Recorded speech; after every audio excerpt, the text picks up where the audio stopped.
Hello dear students, क्या हाल चाल है सबका। स्टूडेंट्स, अभी मैं नेक्स्ट टॉपिक स्टार्ट करने वाला हूँ इलेक्ट्रिसिटी एंड मैग्नेटिज्म का, विच इज़ करंट इलेक्ट्रिसिटी। देखो, ये जो इलेक्ट्रिसिटी मैग्नेटिज्म का सब्जेक्ट है ना, इसका सिलेबस डिफरेंट यूनिवर्सिटीज़ के लिए डिफरेंट है। जैसे GNU के स्टूडेंट्स हैं, उनका सेमेस्टर 1 में ये पेपर होता है इलेक्ट्रिसिटी एंड मैग्नेटिज्म। उसमें ये एक चैप्टर आता है करंट इलेक्ट्रिसिटी का, जिसमें करंट के बारे में, करंट डेंसिटी के बारे में, रेजिस्टिविटी, कंडक्टिविटी, करंट कैसे फ्लो करता है, और इक्वेशन ऑफ कॉन्टिन्यूटी आती है उसमें, ये सब चीज़ें बताई जाती हैं। ओम्स लॉ आता है, फेलियर ऑफ ओम्स लॉ आता है। सो इसके ये सारे टॉपिक्स हैं इस पूरे चैप्टर के। इसके साथ साथ किसी किसी यूनिवर्सिटी सिलेबस में ना किर्चॉफ लॉज भी हैं। जैसे बीटेक वाले स्टूडेंट्स हैं तो उनको सर्किट सॉल्व करने पड़ते हैं। सो मैं इस चैप्टर में आपको सर्किट एनालिसिस भी समझाऊंगा। तो ये फर्स्ट लेक्चर है। जो भी टॉपिक्स आपके सिलेबस के अकॉर्डिंग है आप वही देखिए। सर्किट एनालिसिस आपको +2 में भी करवाया जाता है, लेकिन फिर भी अगर आपको दिक्कत है कि भाई रेजिस्टेंसेस लगी हुई हैं, कैपेसिटर्स लगे हुए हैं, किर्चॉफ लॉज कैसे लगा के इनको सॉल्व करना है, वो सब हम इस पूरी लेक्चर सीरीज़ में देखेंगे। जो पंजाब यूनिवर्सिटी के स्टूडेंट्स हैं उनके लिए ना एक इलेक्ट्रिसिटी मैग्नेटिज्म 2 का पेपर है, तो उसका यूनिट नंबर 1 करंट इलेक्ट्रिसिटी के टॉपिक से स्टार्ट होता है। तो ये जो लेक्चर सीरीज़ है उनके लिए इंपॉर्टेंट है। इसके अलावा और जितने भी यूनिवर्सिटी के स्टूडेंट्स हैं जो भी इलेक्ट्रिसिटी मैग्नेटिज्म का सब्जेक्ट अभी कर रहे हैं, जिनके ये टॉपिक्स हैं करंट के रिलेटेड, वो सब इस लेक्चर सीरीज़ को देख सकते हैं। सो अब हम स्टार्ट करते हैं। बिल्कुल फंडामेंटल वे से स्टार्ट करूँगा। कुछ चीज़ें आपने ऑलरेडी +2 में करी हुई हैं, लेकिन हम उनको डिटेल में करेंगे। हाँ जी बच्चों, तो सबसे पहला टॉपिक है हमारे पास इलेक्ट्रिक करंट। हमें पता होना चाहिए इलेक्ट्रिक करंट क्या होता है। देखो, हमें पता है इलेक्ट्रिक करंट जो है वो हमेशा मेटेलिक बॉडीज़ जो होती हैं, कंडक्टर्स जो होते हैं, उनमें फ़्लो होता है। सो करंट एक ऐसी चीज़ है, इलेक्ट्रिक करंट, जिसको फ्लो होने के लिए हमें फ्री चार्ज कैरियर्स चाहिए। अब वो जो फ्री चार्ज कैरियर्स हैं वो दो तरह के होते हैं। मेटल्स के केस में सिर्फ एक ही तरह के होते हैं, इलेक्ट्रॉन्स। बट अगर सेमीकंडक्टर्स हैं उसमें दो तरह के चार्ज कैरियर्स होते हैं, इलेक्ट्रॉन्स एंड होल्स। तो अभी हम मेटल्स के लिए कर रहे हैं सारा कुछ। जो ओम्स लॉ है वो मेटल्स के लिए देखेंगे। सो इस केस में हमारे पास जो इलेक्ट्रिक करंट है वो बेसिकली चार्ज का फ्लो है। चार्ज का सिर्फ फ्लो नहीं है, फ्लो भी इंपॉर्टेंट है कि कितना चार्ज फ्लो करा कंडक्टर में से, साथ साथ ये भी इंपॉर्टेंट है कि कितने टाइम में करा। सो बेसिकली जो डेफिनेशन है इलेक्ट्रिक करंट की, वो दो चीज़ें उसमें आती हैं। एक तो मैग्नीट्यूड ऑफ द चार्ज, और दूसरा विद रिस्पेक्ट टू टाइम, मतलब rate of flow of charge. So definition आपके सामने है, rate of flow of charge is called current. Rate लिखना बड़ा ज़रूरी है, सिर्फ फ्लो मत लिख देना। सो इसको लिखने के लिए हम delta Q by delta T, ये हमारे पास डेफिनेशन है। अब डेल्टा क्यू क्या है? देखो, ये साइड पे एक सिलेंड्रिकल कंडक्टर बना हुआ है। इसके अंदर ना हमने ऐसे एक area of cross section define करा, और बहुत सारे इलेक्ट्रॉन्स हैं यहाँ पे, छोटे छोटे इलेक्ट्रॉन्स हैं, negative charge carriers which are free charge carriers which can move anywhere. So ये जो फ्री चार्ज कैरियर्स हैं, जैसे ही मैंने यहाँ पे बैटरी लगाई, ये बैटरी का नेगेटिव है। सो ये नेगेटिव पोटेंशियल इलेक्ट्रॉन्स के ऊपर फोर्स लगाता है, और वो अपनी अपनी जगह पर इस तरह से सबके ऊपर इकट्ठे फोर्स लगती है, एंड दे स्टार्ट ड्रिफ्टिंग। सो वो सब के सब इकट्ठे मूव करते हैं। सो यहाँ पर अब अगर हमने एक area of cross section, area of cross section मतलब आप एक डोर मान लो, एक दरवाज़ा मान लो, इस तरह से हमने area of cross section define करा। उसके अंदर से डेल्टा टी टाइम के अंदर अगर मान लो डेल्टा क्यू चार्ज फ्लो कर गया, तो ये जो रेशो है, this is the magnitude of the charge, this is the time interval. So ये जो रेशो है delta Q by delta T, it is called current. So current की डायरेक्शन होती है, बट ये वेक्टर अलजेब्रा के लॉज को फॉलो नहीं करता। डायरेक्शन कैसे होती है? अगर इलेक्ट्रॉन हमारे इस डायरेक्शन में जाएंगे, हम बोलेंगे करंट हमारा ऑपोजिट डायरेक्शन में है। तो करंट हमेशा सर्किट में बैटरी के पॉजिटिव से स्टार्ट करना है और नेगेटिव की तरफ जाएगा करंट। सो ये हमारे पास करंट की डायरेक्शन है। तो करंट की डायरेक्शन ऐसे क्यों लेते हैं, पॉजिटिव से नेगेटिव? देखो, करंट जो है ना, इसको जब हमने स्टडी करा तो हमने विंड फ्लो की एनालॉजी लेके उसके साथ स्टडी करा। जो विंड है या जो एयर है वो हाई प्रेशर से लो प्रेशर की तरफ फ्लो करती है। आपको पता है ना, अगर मान लो आपके पास एक सिरिंज है, तो उसके अंदर से जब हम प्रेशर एक्सर्ट करेंगे तो वाटर फ्लो करता है या एयर फ्लो करती है, हाई प्रेशर से लो। इसी तरह से करंट को भी माना गया कि ये हाई पोटेंशियल से लो पोटेंशियल की तरफ फ्लो करेगा। अब हाई पोटेंशियल वहाँ होता है जहाँ पॉजिटिव चार्ज इकट्ठा है, और लो पोटेंशियल वहाँ होता है जहाँ नेगेटिव चार्ज इकट्ठा है। तो यहाँ पे हमारा जो पॉजिटिव चार्ज है वो इस बैटरी के पॉजिटिव टर्मिनल पे इकट्ठा होता है, और नेगेटिव चार्ज नेगेटिव पे। तो हाई पोटेंशियल यहाँ है, हाई पोटेंशियल बैटरी का पॉजिटिव मतलब हाई पोटेंशियल, लो पोटेंशियल यहाँ है। सो हाई से लो की तरफ फ्लो करता है करंट। अब करंट को एक और तरीके से डिफाइन किया जा सकता है, if we do delta t approaches to zero. ये जो टाइम इंटरवल इसको बहुत छोटा कर दें, तो इसको फिर हम ऐसे लिखेंगे, यहाँ पर limit delta T approach zero लगाएंगे ना, तो it becomes D Q by D D. ये लिखने का दूसरा तरीका है। तो अगर Q आपको गिवन है यहाँ पे फंक्शन ऑफ टाइम, उसको d/dt करो, उसको डिफ्रेंशिएट करो with respect to time, you will get current. अब करंट दो तरह का हो सकता है, वेरिएबल करंट, वेरिएबल करंट में हमारे पास ऑल्टरनेटिंग करंट भी बोला जाता है उसको, या दूसरा होता है स्टेडी करंट। स्टेडी करंट को डायरेक्ट करंट या डीसी भी बोला जाता है। सो वेरिएबल करंट वो होता है जिसका मैग्नीट्यूड वेरी हो रहा हो या जिसकी डायरेक्शन वेरी हो रही हो या दोनों वेरी कर रहे हो। ऑल्टरनेटिंग करंट एक ऐसा करंट है जिसका मैग्नीट्यूड भी वेरी करता है, आई नॉट साइन ओमेगा टी जो हमारे घरों में आता है ना, वो ऑल्टरनेटिंग करंट है। इसका मैग्नीट्यूड साइन फंक्शन के जैसे, वेव के जैसे वेरी करता है, और इसकी जो डायरेक्शन है वो भी अल्टरनेटिवली चेंज होती है, नेगेटिव पॉजिटिव, उसको बोलते हैं ऑल्टरनेटिंग करंट। और जो डायरेक्ट करंट है या स्टेडी करंट है वो बैटरी से निकलता है, सेल से निकलता है।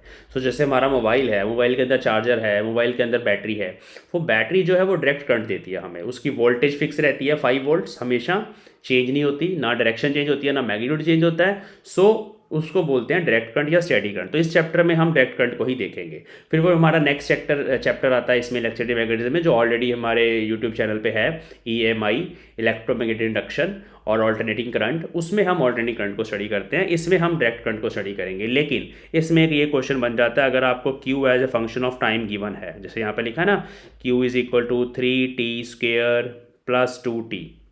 सो अगर ऐसे आपको Q गिवन है, आप उसको डिफ्रेंशिएट करेंगे d/dt, तो क्या आएगा, 3t का डेरिवेटिव 6t आ जाएगा, 2t का डेरिवेटिव 2 आ जाएगा।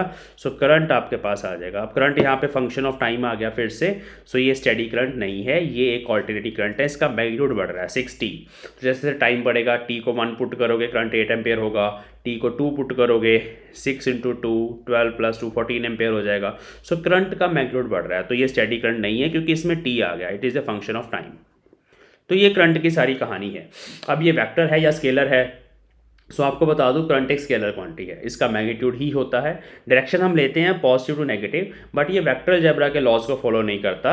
इसको समझ लेते हैं इसका क्या मतलब है। देखो, जैसे मान लो एक वायर इधर से आई, इसमें करंट है 2 एम्पेयर, और एक वायर इधर से आई, इसमें करंट है 3 एम्पेयर, क्योंकि एक वायर इधर से आ रही है, इसमें था 1 एम्पेयर। सो ये ऐसे ऐड होगा सिंपली, जैसे सिंपली हम ऐड करते हैं नंबर्स को, 1 एम्पेयर + 2 एम्पेयर यहाँ आके मिले जंक्शन पे, और इधर 3 एम्पेयर चला गया। इन वायर्स में एंगल कितना है, मान लो ये एंगल 60 डिग्री है या 120 लग रहा है अभी। सो ये एंगल जो है इंपॉर्टेंट नहीं है, वायर जैसे मर्जी पड़ी हो, इस चीज़ को बड़े ध्यान से समझना, ठीक है। मतलब अगर मेरे पास यहाँ पे ये वाली वायर ऐसे भी पड़ी होती, रेड कलर से दिखाते हैं आपको, मान लो ऐसे पड़ी होती, तब भी कोई टेंशन नहीं थी, एंगल चेंज हो गया, बट करंट हमारे पास 3 एम्पेयर ही आना। मतलब डायरेक्शन का वेक्टर अलजेब्रा जैसे हम करते हैं ना, वेक्टर स्क्वायर्ड, वैसे नहीं होते करंट की वैल्यूज ऐड। तो नंबर्स जैसे स्केलर के जैसे ऐड होते हैं, तो इसलिए ये एक स्केलर क्वांटिटी है। आगे चलते हैं। ओके, अब जैसे एक छोटी सी प्रॉब्लम मैंने यहाँ पे लिखी हुई है कि हमारे पास एक एरिया ऑफ क्रॉस सेक्शन में से इलेक्ट्रॉन फ्लो कर रहे हैं, कितने, 3 × 10⁵ electrons per unit time. Current बताओ। सो हमें I = QT, direct formula Q/T, direct formula लगा देना है। Q is NE, number of electrons into charge on each electron, ये आपको पढ़ा हुआ है इलेक्ट्रोस्टैटिक्स में। सो नंबर को चार्ज ऑन ईच इलेक्ट्रॉन से मल्टीप्लाई करा, टाइम यूनिट बोल रहा है तो 1 सेकेंड, तो सिंपली यहाँ पे करंट आ जाएगा विच इज़ 4.8 10⁻⁻14 एम्पेयर। नेक्स्ट है, how does current is setup in a conductor, कि एक कंडक्टर के अंदर हमारा करंट सेटअप कैसे होता है। सो ये है आपके सामने सिचुएशन, ये एक सिलेंड्रिकल कंडक्टर है, इसके अंदर ये पॉजिटिव आयन कोर्स होती हैं जिनको कर्नल्स बोलते हैं, ये अपनी जगह पे फिक्स होते हैं, ये मूव नहीं करते, ज़्यादातर मूव नहीं करते, लेकिन अगर हम कंडक्टर का टेम्परेचर बढ़ा दें तो इनकी वाइब्रेशंस जो हैं वो फास्ट हो जाती हैं। ये जो छोटे छोटे डॉट्स बनाए हैं मैंने, ये इलेक्ट्रॉन्स हैं। अब ये इलेक्ट्रॉन सारे अपनी अपनी जगह पे कर्नल्स के अराउंड घूम रहे हैं, कोई टेंशन नहीं है। जैसे ही मैंने यहाँ पर बैटरी लगाई, ये बैटरी का प्लस टर्मिनल वो यहाँ पर पॉजिटिव पोटेंशियल सेटअप करेगा और इधर नेगेटिव पोटेंशियल, सारे इलेक्ट्रॉन्स पे इकट्ठी फोर्स लगेगी। वैसे घूम रहा था, घूमते घूमते ड्रिफ्ट मिला, एक फोर्स लगी इस डायरेक्शन में। सो ये इलेक्ट्रॉन ना इधर, जैसे मान लो पहले ऐसे जा रहा था, लेकिन अब थोड़ा सा टेढ़ा हो जाएगा अपनी जगह से क्योंकि फोर्स लग रही है।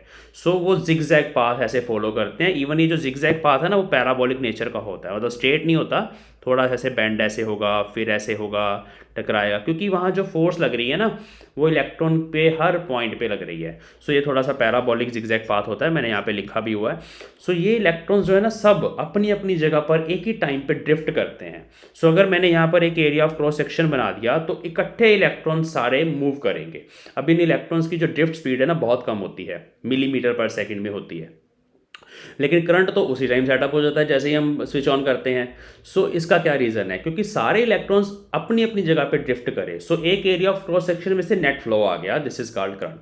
सो करंट को सेटअप होने में टाइम नहीं लगता बिल्कुल भी, it is instantaneous process. 10⁻⁻⁹ seconds में करंट उसी टाइम सेटअप हो जाएगा। लेकिन इलेक्ट्रॉन्स की जो ड्रिफ्ट स्पीड है, जिसको हम average speed of the electrons बोलते हैं, अभी आगे जाके बताऊंगा, वो स्पीड जो है वो मिलीमीटर पर सेकंड में होती है, ज़्यादा नहीं होती। अपनी अपनी जगह पे थोड़ा सा ही हिलते हैं बट इकट्ठे हैं इसलिए करंट आ जाता है। सो ये कॉन्सेप्ट है यहाँ पे। इसके साथ साथ रेजिस्टेंस भी समझ लो। अब ये जो इलेक्ट्रॉन है चलते चलते इन कर्नल्स के साथ टकरा जाते हैं, तो जब टकराते हैं एनर्जी लॉस होता है। तो ये जो पॉजिटिव आयन कोर्स हैं ये ऑपोजिशन ऑफर करती हैं इलेक्ट्रॉन्स के मोशन को। अब जब टकराएंगे कुछ किनेटिक एनर्जी का लॉस भी होगा जो हीट में कन्वर्ट होगा। इसलिए जितनी देर तक हम करंट सेटअप रखते हैं, मतलब करंट ऑन रखते हैं वायर में, करंट का हीटिंग इफेक्ट होता है, वायर हीट होना शुरू हो जाती है, उसका टेम्परेचर बढ़ता है। बेसिकली इलेक्ट्रॉन्स जो हैं उनके कोलिजन्स हो रहे हैं कर्नल्स के साथ एंड दे लॉस एनर्जी। और जैसे जैसे ये हीट बढ़ती रहती है, टेम्परेचर बढ़ता रहता है कंडक्टर का, वैसे वैसे ये जो कर्नल्स हैं उनकी वाइब्रेशंस भी फास्ट होती हैं। जैसे अभी यहाँ पे कर्नल है, ये स्मॉल एम्पलीट्यूड से धीरे धीरे ऐसे ऐसे वाइब्रेट कर रहा था, लेकिन जब टेम्परेचर बढ़ गया हीट एनर्जी के कारण, इसकी वाइब्रेशंस का एम्पलीट्यूड भी बढ़ जाएगा और साथ साथ ये फास्ट हो जाएगा, ऐसे अपनी जगह पे ऐसे वाइब्रेट करेगा। सो उस केस में जो कोलिजन्स की प्रोबेबिलिटी है वो बढ़ जाती है, टक्कर होने की, इलेक्ट्रॉन्स के कर्नल्स के साथ टक्कर होने की प्रोबेबिलिटी बढ़ जाती है। प्रोबेबिलिटी में संभावना ज़्यादा हो जाती है ना, संभावना। सो जैसे अब मान लो एक ट्रैफिक रोड है, वहाँ से आप जा रहे हो तो टक्कर होने की संभावना ज़्यादा है। सो उस केस में रेजिस्टेंस बढ़ जाती है। Resistance is not constant in that case, अगर टेम्परेचर बढ़ेगा। सो रेजिस्टेंस वैसे कांस्टेंट लेते हैं for small temperatures. Ohm's law यही बोलता है V = IR, R is a constant, but that is only for when the conditions, external conditions like temperature is constant. अगर temperature vary करेगा कंडक्टर का बच्चे, तब उस केस में रेजिस्टेंस कांस्टेंट नहीं होगी। So resistance is basically opposition offered by the kernels और ion cores to the flow of electrons.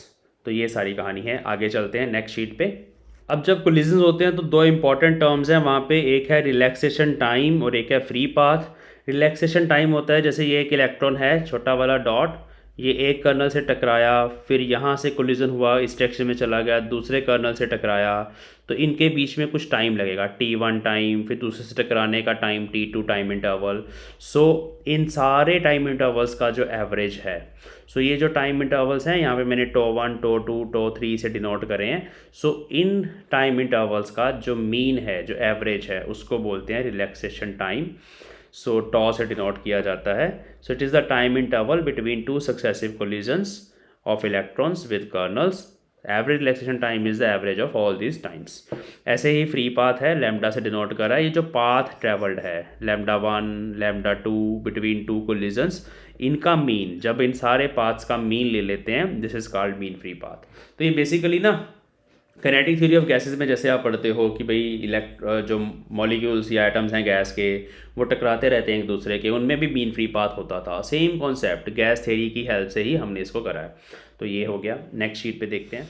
Drift velocity है। सो बहुत सारे इलेक्ट्रॉन्स हैं जो मूव कर रहे हैं, सबकी अपनी अपनी स्पीड है। सो उन सारी स्पीड्स की average V1, V2, V3, Vn, उन सबको ऐड कर देना यहाँ पे, divide by n। This is called drift speed. So average velocity of all the electrons moving inside the conductor under the influence of external electric field is called drift velocity. Drift velocity और current की direction जो है वो opposite होती है। अगर electron इस तरफ मान लो जा रहा है, ड्रिफ्ट कर रहा है, तो करंट उसके ऑपोजिट जाएगा। वो मैंने बताया, करंट का जो डायरेक्शन है इलेक्ट्रॉन्स के मोशन की डायरेक्शन के ऑपोजिट होती है।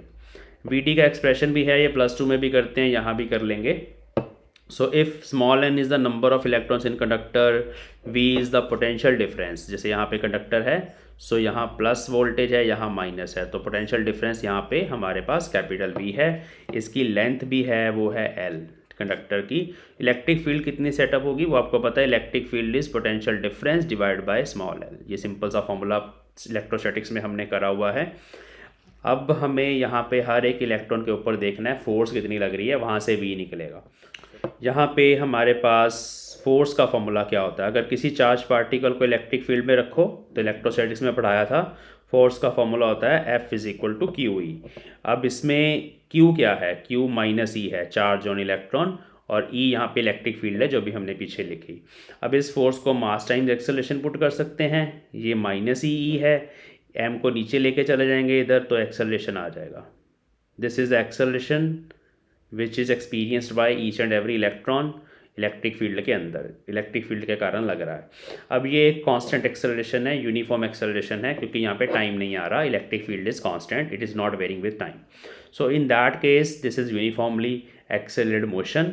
तो हम इस फॉर्मूले से v is equal to u plus a t से, जो यू ए एम के लिए होता है, यूनिफॉर्मली एक्सेलरेटेड मोशन के लिए होता है, वहाँ से हर किसी इलेक्ट्रॉन की स्पीड लिख सकते हैं। v1 is for first electron, v2 and total n electrons हैं, so vn vector is un vector plus a into tn। a जो है वो कॉमन रहेगा सबके लिए, क्योंकि इलेक्ट्रिक फील्ड सेम रहती है पूरे कंडक्टर के अंदर।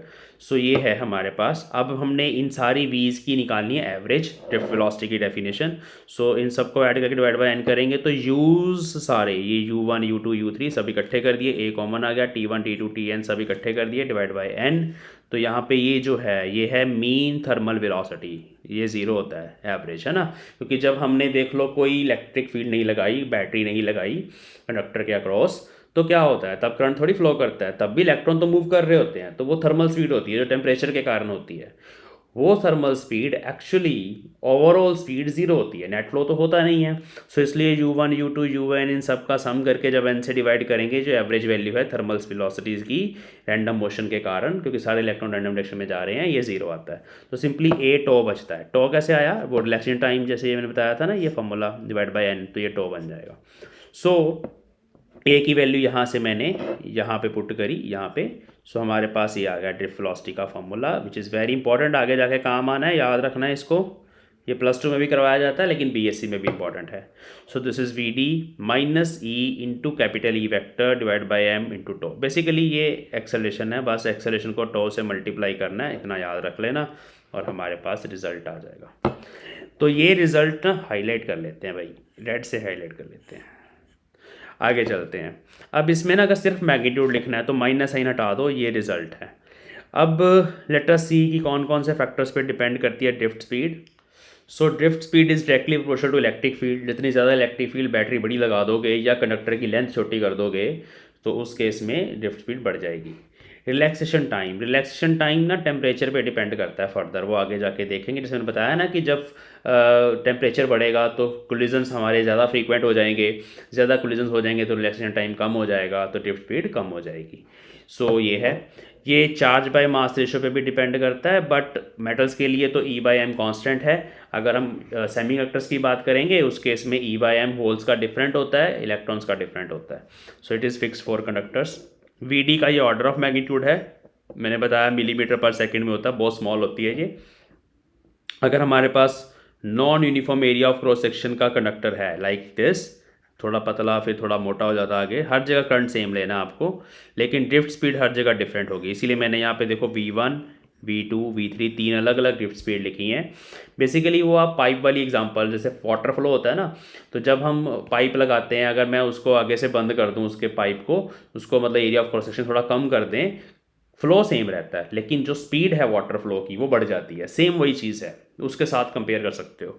सो जो एरिया ऑफ क्रॉस सेक्शन सबसे कम होगा ना, करंट सेम होगा, लेकिन वहाँ ड्रिफ्ट स्पीड ज़्यादा होगी, तो यहाँ v1 ज़्यादा होगा सबसे, v3 उससे छोटा होगा, v2 सबसे छोटा होगा, क्योंकि उसका कंडक्टर सबसे मोटा है, उसका एरिया ऑफ क्रॉस सेक्शन सबसे ज़्यादा है। ठीक है ना, ये चीज़ है, एरिया ऑफ क्रॉस सेक्शन पे डिपेंड करता है।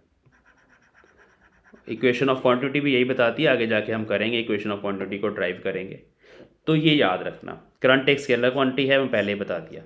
आगे चलते हैं, फंडामेंटल्स बस बता रहा हूँ, ये सब चीज़ें आपको ना ज़रूरत पड़ेगी आने वाले लेक्चर्स में। हाँ, करंट डेंसिटी ये बड़ा इंपॉर्टेंट है, बीएससी में ना करंट डेंसिटी की डेफिनेशन पूछ ली जाती है। करंट डेंसिटी क्या होता है, it is current per unit area. जैसे मैंने बताया कि जो करंट है वो एरिया ऑफ क्रॉस सेक्शन पे डिपेंड करता है। लेकिन अगर हम उस करंट को एरिया ऑफ क्रॉस सेक्शन से ही डिवाइड कर दें तो करंट डेंसिटी बच जाती है, वो डिपेंड नहीं करती एरिया ऑफ क्रॉस सेक्शन पे। So it is simply I by A. लेकिन सिर्फ इतनी सी डेफिनेशन नहीं है, चलो ऐसे यूनिट इसका एम्पेयर पर मीटर स्क्वायर होगा, लेकिन ए कौन सा लेना है? सो ए आपने वो लेना है, एरिया वो लेना है जो इलेक्ट्रॉन्स के फ्लो के परपेंडिकुलर हो। अगर मान लो हमारे इलेक्ट्रॉन्स जो हैं वो इस डायरेक्शन में जा रहे हैं तो आपको फिर इस एरिया का कंपोनेंट लेना पड़ेगा उस डायरेक्शन में, ऐसे परपेंडिकुलर वाला। सो इसीलिए एरिया का component along the flow is a cos theta. वो मैं देखो यहाँ पे डायग्राम बनाया है, ध्यान से देखो, जिसमें ये हमारे पास ब्लू वाला एरिया वेक्टर है। ये ब्लू वाला जो एरिया है ना, उसका एरिया वेक्टर हमेशा सरफेस के परपेंडिकुलर बनता है, तो this is area vector, A vector. और ये करंट का फ्लो है, मान लो यहाँ पे ये वाला करंट की ये डायरेक्शन है, दोनों में एंगल थीटा है। तो आपको कौन सा एरिया लेना है? आपको इस वेक्टर को इसके अलोंग लेना है, इसका कंपोनेंट अलोंग करंट। सो वो बनेगा ए कॉस थीटा। सो ए कॉस थीटा की डायरेक्शन भी यही होगी, यहाँ ए कॉस थीटा लिखा हुआ है। सो अगर आप ये लोगे तो फिर सरफेस भी उसके परपेंडिकुलर है, सरफेस ये वाला बन जाएगा फिर। सो ये वो सरफेस है जो इस फ्लो के परपेंडिकुलर है। सरफेस फ्लो के परपेंडिकुलर होता है, एरिया वेक्टर उसके अलोंग होता है। तो ये चीज़ है, तो ए कॉस थीटा लेना नीचे, याद रखना। सो इसको हम अगर उधर ले जाएं तो I is J A cos theta, और I can be written as dot product of current density and area vector J dot A. ये ना रिलेशन है करंट डेंसिटी और करंट की, आगे जाके काम आएगी, याद रखना। इसके साथ साथ अगर थीटा देख लो, यहाँ कुछ केसेस हैं, अगर थीटा ज़ीरो ले लें तो वो हमारा यही केस बनता है जो मैंने यहाँ पे बना रखा है। मतलब हमने एरिया वही लिया है जो बिल्कुल फ्लो के परपेंडिकुलर है, तो एरिया वेक्टर जो है वो करंट के अलोंग आएगा। अगर हमारा एरिया फ्लो के परपेंडिकुलर है तो इसका मतलब है कि हमारा एरिया वेक्टर करंट के अलोंग आएगा, थीटा ज़ीरो। तो इस केस में जब थीटा ज़ीरो हो जाएगा, करंट इज़ मैक्सिमम हेयर। इसके साथ साथ इंपॉर्टेंट चीज़ें, क्योंकि अब यहाँ पे हमारे पास वेक्टर्स आ गए हैं, तो ये वेक्टर क्वांटिटी है, इसकी डायरेक्शन होती है करंट डेंसिटी की, याद रखना। इसकी डायरेक्शन इलेक्ट्रिक फील्ड के अलोंग होती है, जिधर हमारी इलेक्ट्रिक फील्ड उधर ही करंट डेंसिटी। उस पॉइंट पे इलेक्ट्रिक फील्ड की डायरेक्शन होगी कुछ, उधर करंट डेंसिटी होगी। सो ये प्रॉपर्टी जो है एक पॉइंट की है इनसाइड ए कंडक्टर। अगर ई हर जगह यूनिफॉर्म है कंडक्टर के अंदर तो जे भी हर जगह कांस्टेंट होगा। इसके साथ साथ अगर ई ज़ीरो है, इलेक्ट्रिक फील्ड ज़ीरो है, बैटरी नहीं लगाई, तो जे ज़ीरो आ जाएगा। और ये रिलेशन होती है J is equal to sigma E, ये आपने +2 में भी करी हुई है, इसको ओम्स लॉ की माइक्रोस्कोपिक फॉर्म भी बोलते हैं, ये अभी ड्राइव भी करेंगे। ये रिलेशन बड़ी इंपॉर्टेंट है करंट डेंसिटी और इलेक्ट्रिक फील्ड में। आगे चलते हैं, तो हमारे पास अभी रिलेशंस हैं, कुछ relation between current density and drift velocity. So I हमारे पास NEAVD होता है, ये +2 में करा हुआ आपने, यहाँ पर भी मैं आपको करवा देता हूँ, बहुत आसान है। देखो पहले यही कर लेते हैं। ये हमारे पास अगर एक करंट कैरिंग कंडक्टर है, सो इसके अंदर जो इलेक्ट्रॉन्स है उनकी ड्रिफ्ट वेलोसिटी VD है, यहाँ पर लेंथ इसकी L है, area of cross section A है, number density small n is number density which is number of electrons per unit volume. So इस केस में करंट की डेफिनेशन जो है वो होता है नंबर ऑफ इलेक्ट्रॉन्स जो आएगा n इंटू वॉल्यूम। वॉल्यूम क्या होगा? Area into length. तो ये टोटल नंबर ऑफ इलेक्ट्रॉन्स हैं इस कंडक्टर के अंदर, small n into A into capital L, ये टोटल नंबर ऑफ इलेक्ट्रॉन्स हैं। इसको हमें चार्ज ऑफ ईच इलेक्ट्रॉन से मल्टीप्लाई करना है, चार्ज ऑन ईच इलेक्ट्रॉन, और इस पूरे को हमें टाइम से डिवाइड करना है। सिंपल सा फंडा है ये। सो यहाँ पे NAE को इकट्ठा करना है, और L/T जो होता है, L is total length and T is total time. तो यहाँ पर एवरेज वेलोसिटी आ जाएगी total length by total time, तो वो ड्रिफ्ट वेलोसिटी है। तो मैं सिर्फ मैग्नीट्यूड के टर्म्स में बता रहा हूँ। सो यहाँ पे L/T को आप VD पुट कर दो, तो ये बन जाएगा NAEVD। सिर्फ मैं मैग्नीट्यूड की टर्म्स में बताया आपको, +2 में करा हुआ, यहाँ ड्राइव नहीं करने के लिए बोलेंगे आपको। सो जब आप ये सब्स्टिट्यूट कर देंगे, A से A कट जाएगा, NEVD, तो ये करंट डेंसिटी की रिलेशन है ड्रिफ्ट वेलोसिटी के साथ। अगर आपको वेक्टर फॉर्म में लिखना है, डायरेक्शन भी बतानी है, तो दोनों की डायरेक्शन अपोजिट होती है। इलेक्ट्रॉन्स की ड्रिफ्ट वेलोसिटी करंट के भी अपोजिट होती है, करंट डेंसिटी के भी अपोजिट होती है, तो यहाँ माइनस साइन आ गया। वेक्टर फॉर्म में लिखा ना, देखो ऊपर जैसे ही वेक्टर के सिंबल लगाओगे ना ऐसे, तो मतलब आप डायरेक्शन भी बता रहे हो, तो इसलिए फिर आपको यहाँ माइनस लगाना पड़ेगा। Relation between J and D, ये ओम्स लॉ है। दिस इज़ माइक्रोस्कोपिक, अगर एग्जाम में बोलेंगे ना आपके सिलेबस में है ओम्स लॉ, ये माइक्रोस्कोपिक फॉर्म है ऑफ ओम्स लॉ। तो अगर ड्राइव करने के लिए बोलेंगे, यही करना है जो मैं अभी करवा रहा हूँ। देखो J is equal to n e v d ऊपर लिखा हुआ है, यहाँ वी डी पुट कर दो सिंपली। सो वी डी क्या था अभी निकाला था, small e charge on electron, capital E electric field divide by m into tau, इसको पुट करा तो ये क्या बना, n e square tau by m, इसको इकट्ठा कर दो ई। तो ये जो सारा का सारा फैक्टर है ये कंडक्टिविटी है सिग्मा, इसके यूनिट्स कंडक्टिविटी वाले हैं, आगे जाके पता चलेगा। इसको कंडक्टिविटी ऑफ मटेरियल बोलते हैं, कांस्टेंट है। अगर टेम्परेचर कांस्टेंट है तो ये भी कांस्टेंट है ये एक कंडक्टर के लिए। सो इसको सिग्मा पुट करना है। So J is equal to sigma E, this is just microscopic form of Ohm's law. अब यहाँ पे सिग्मा को 1/ρ पुट कर सकते हैं। रो इज रेजिस्टिविटी और कंडक्टिविटी दोनों एक दूसरे के रेसिप्रोकल होते हैं, यहाँ मैंने लिखा हुआ है, ये नोट कर लेना, जो चीज़ें ना साथ साथ लिख लेना कॉपी पे, जस्ट इंपॉर्टेंट है। So J is equal to sigma E, ये हमारे पास रिलेशन है। सिग्मा का फॉर्मूला याद रखना, N E square tau by M, rho उसका रेसिप्रोकल है तो रो भी याद रखना, M upon N E square tau resistivity, दोनों के दोनों डिपेंड करते हैं number density of free electrons पे क्योंकि स्मॉल एन आ रहा है, और टो पे। टो फर्दर टेम्परेचर पे डिपेंड करता है, temperature of conductor and tau are inversely proportional, वो मैंने बताया, टेम्परेचर बढ़ेगा कोलिजन फ्रीक्वेंट होंगे मतलब रिलैक्सेशन टाइम कम हो जाएगा। सो ये भी याद रखना, ये सब कुछ कंडक्टर्स के लिए है। So this is Ohm's law. Other form of Ohm's law ये है जो आप छोटी क्लासेस में पढ़ते हो कि the potential difference across a conductor is directly proportional to current. Basically potential difference हम लगाते हैं, करंट फ्लो करता है, आई डायरेक्टली टू वी लिखा जाना चाहिए, बट एक ही बात है। सो ये जब दोनों डायरेक्टली प्रोपोर्शनल होंगे एक दूसरे के तो वहाँ कांस्टेंट ऑफ प्रोपोर्शनलिटी आता है R, which is resistance of conductor, it is a constant provided temperature of conductor remain same. जब तक कंडक्टर का टेम्परेचर चेंज नहीं हो रहा तब तक ये कांस्टेंट है, ठीक है, याद रखना। लेंथ भी नहीं चेंज करनी, लेंथ को भी चेंज कर दो कंडक्टर की तब भी आर चेंज होगा।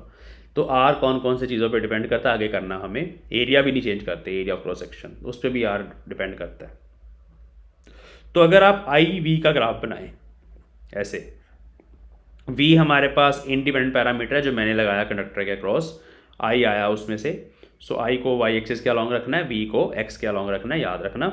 तो जैसे ही आपने लिखा एक स्ट्रेट लाइन बनेगी, इनका डाटा लोगे जब आप, तो उसकी स्लोप 1/r होती है, इस स्ट्रेट लाइन की स्लोप, उसको जी भी बोलते हैं कंडक्टेंस। अगर मैं वी आई ग्राफ बनाता, वी इधर रखूँ आई इधर रखूँ, तब स्लोप हमें डायरेक्टली रेजिस्टेंस देती है। दोनों ग्राफ बनाए जा सकते हैं, कभी कभी आई वी बना लिया जाता है, कभी कभी वी आई। ज़्यादातर जब एक्सपेरिमेंट्स करते हैं ना तो आई वी बनाते हैं, आई को वाई एक्सिस के अलॉन्ग, वी को एक्स एक्सिस के अलॉन्ग। सो ये ओम्स लॉ की दूसरी फॉर्म है, V is equal to I R, याद रखना, R is V by I, इसके यूनिट्स वोल्ट पर एम्पेयर हैं जिसको ओम भी बोला जाता है। चलो ये थोड़े छोटे छोटे क्वेश्चंस हैं, जैसे ये हमें आई वी ग्राफ दे दिया ना, सो दो दे दिए, एक ये स्ट्रेट लाइन दे दी, एक ये स्ट्रेट लाइन। पहले तो ग्राफ स्ट्रेट लाइन बनता है, दोनों के एंगल डिफरेंट है। सो याद रखना है, हमें पूछा जाएगा भी किसकी रेजिस्टेंस ज़्यादा है। सो अब आपको मैंने बताया कि वी आई ग्राफ की जो स्लोप है वो हमें रेजिस्टेंस देती है। स्लोप ये एंगल होता है ना, ये वाला एंगल थीटा, थीटा इस केस में बड़ा है, इस केस में छोटा है। सो R1 is greater than R2। याद रखना, जो भी लाइन हमारी वोल्टेज एक्सिस के पास होती है उसमें रेजिस्टेंस ज़्यादा होती है। अगर मैं उल्टा बना देता ऐसे, वी इधर लिख देता, आई इधर लिख देता, तब दो ग्राफ बना दिए, तो याद रखना कि इसकी रेजिस्टेंस ज़्यादा होगी जो वोल्टेज एक्सिस के पास है, जो वोल्टेज एक्सिस के दूर है उसकी रेजिस्टेंस कम होगी। सो R1 is greater than R2। अगर मान लो रेजिस्टेंस कांस्टेंट नहीं है तो ग्राफ स्ट्रेट लाइन नहीं आएगा। तो अब मान लो हमारा ग्राफ ऐसा है कुछ, इधर हमारे पास V है, इधर I है, और ग्राफ ऐसे बन गया, तो अब ये वोल्टेज एक्सिस की तरफ बेंड हो गया ना, तो इसका मतलब है रेजिस्टेंस यहाँ पे बढ़ेगी। तो ये चीज़ का ध्यान रखना, जितना ग्राफ वोल्टेज एक्सिस के पास होगा रेजिस्टेंस ज़्यादा होती है। अब नेक्स्ट है टॉपिक हमारा कि ये जो रेजिस्टेंस है किसी कंडक्टर की वो कौन कौन से फैक्टर्स पे डिपेंड करती है। On what factors resistance of a conductor depends, बहुत इंपॉर्टेंट है। कंडक्टर की लेंथ बढ़ा दोगे अगर आप, जैसे आपके पास एक वायर है उसको मैंने लंबा कर दिया खींच के, उसकी मैंने लेंथ बढ़ा दी तो रेजिस्टेंस बढ़ जाएगी। खींच के नहीं लंबा किया, अगर मान लो मैंने वायर की एक लेंथ L1 ली और दूसरी लंबी वायर ले ली L2, सेम मटेरियल की, same area of cross section की, तो जो लंबी वाली वायर है उसकी रेजिस्टेंस ज़्यादा होगी। दूसरा है एरिया ऑफ क्रॉस सेक्शन के इनवर्सली प्रोपोर्शनल। अगर मोटी वायर होगी, जैसे पाइप अगर मोटा ले लो ना तो ज़्यादा वाटर उसमें से फ्लो करेगा, तो जो मोटा कंडक्टर होगा, मोटी वायर होगी, एरिया ऑफ क्रॉस सेक्शन जिसका ज़्यादा होगा उसमें रेजिस्टेंस कम होगी, याद रखना। इन दोनों को अगर हम कंबाइन कर दें तो हमारे पास R is equal to L by A, वैसे एल बाई ए आता है R डायरेक्टली प्रोपोर्शनल टू, तो यहाँ पर प्रोपोर्शनलिटी कांस्टेंट रो हम इंट्रोड्यूस करते हैं। ये जो रो होता है it is a constant eight given temperature for a given conductor, याद रखना। तो वो जो रो है ये मटेरियल पे डिपेंड करता है, ये तीसरा फैक्टर है। चौथा फैक्टर है temperature.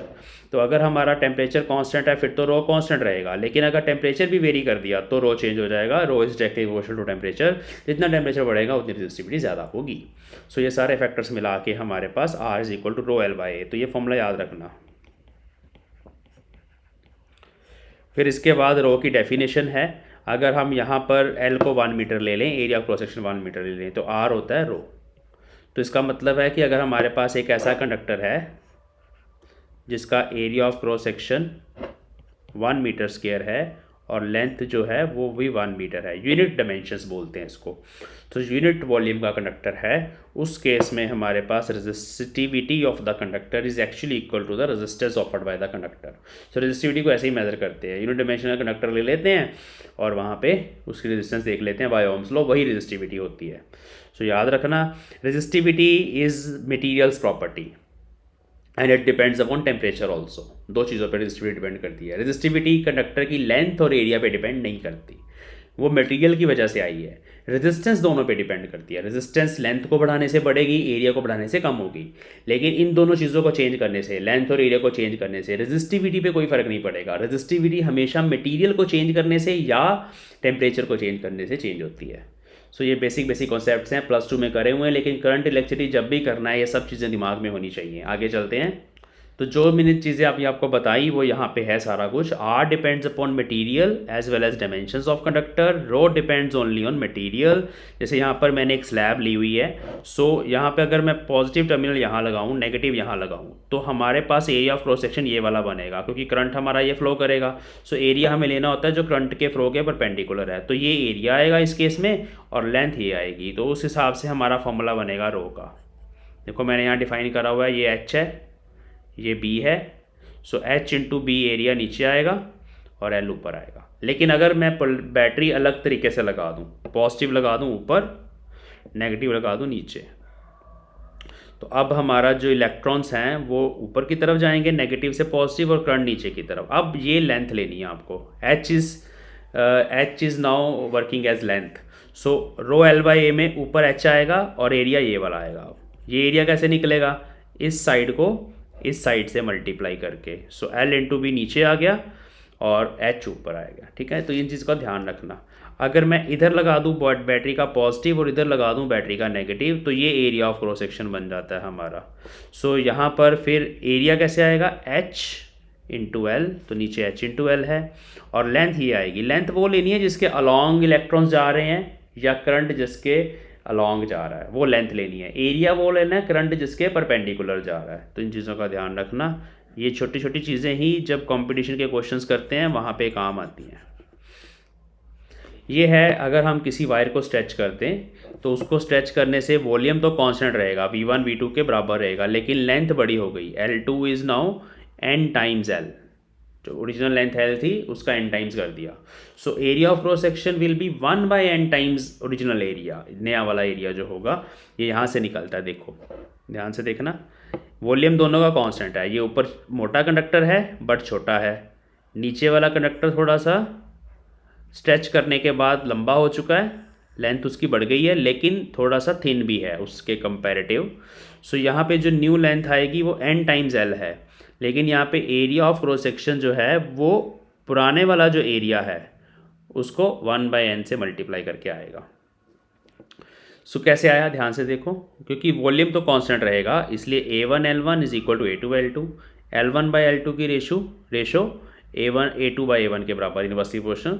So L1 by L2 1 by n है, सो A2 is A1 by n, तो A2 बाई A1 हमारे पास 1 बाई n आएगा, यहाँ से ध्यान से देखना। ठीक है, सो इन चीज़ों को जब आप पुट करते हैं ना, new resistance is rho L2 by A2। L2 को क्या पुट करना है, n टाइम्स L1, क्योंकि हमने ये बोला है कि अगर हम n टाइम्स स्ट्रेच कर दें, so new length L2 will be n times original length L1, तो ये पुट करना है। और एरिया को क्या पुट करना है, A1 बाई n।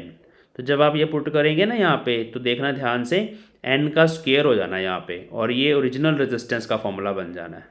सो ये एन स्क्वायर टाइम्स हो जाती है। बस रिजल्ट याद रखना कि if we stretch a conductor n times, so new resistance becomes n square times the original resistance. और फिर ये नीचे मैंने सारी रेशोज लिखी हैं। इवन अगर आपके पास रेडियाई की रेशो है तो 4 का फैक्टर आएगा, फैक्टर डायमीटर में भी 4 आएगा, एरिया में स्क्वायर आएगा, लेंथ में स्क्वायर आएगा। ये सब है कि जो new resistance divide by old resistance है स्ट्रेचिंग के बाद, वो ऐसे लिखी जा सकती है। ओके, बस बहुत है। सो आज का लेक्चर हम यहीं फिनिश करते हैं। नेक्स्ट क्लास में हम फेलियर ऑफ ओम्स लॉ को स्टडी करेंगे। ये भी आपके सिलेबस में बीएससी में बहुत इंपॉर्टेंट टॉपिक है। फिर उसके बाद इक्वेशन ऑफ कॉन्टिन्यूटी आएगी, और फिर जो भी टॉपिक आते जाएंगे करेंगे हम। किर्चॉफ लॉ भी करेंगे, बीएससी में होते हैं। बीटेक के स्टूडेंट्स के लिए किर्चॉफ लॉ बहुत इंपॉर्टेंट है। सो ये सब चीज़ें हम आने वाली क्लासेस में करेंगे। So we will meet in the next class. Thanks for watching.